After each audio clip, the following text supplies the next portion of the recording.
The case is a precedent for law enforcement officials who were accused by human rights activists and feminist organization CAFRA of failing to provide adequate facilities to house teenage female juvenile offenders. The young girl was in custody at the Richford police station since being charged in June, resulting in public calls for a juvenile facility where young female offenders can be kept safely away from the normal prison situation. On Tuesday, the court deemed the best place for the 13-year-old charged with murder was her home in Cicero. She was granted bail in the sum of $25,000 or suitable surety. Corporal Trevor Constantine is the police spokesman. He says stringent bail conditions have been laid on the young woman and those responsible for her. These include the accused being barred from leaving her home in Cicero except in the case of an emergency. She was ordered to surrender her passport.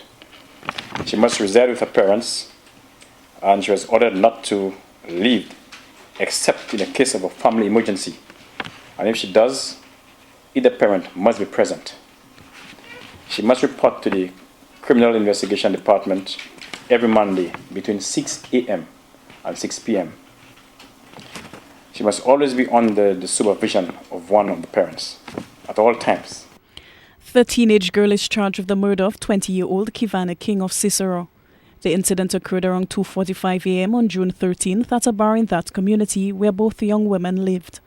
There are concerns the accused teenager is being sent back to the community where the incident took place. Constantine says the bail conditions address interference with witnesses. She is not allowed to leave St. Lucia without the court's permission. She should not communicate with any of the witnesses in connection or involved in that case. Another young woman was charged with the murder. 19-year-old Ava Alexander is on remand at the Bordelais Correctional Facility. The 13-year-old's next court date is October 30th for a sufficiency hearing. That hearing will determine if there is enough evidence to go to trial. Alison Kentish, HDS News, Channel 4.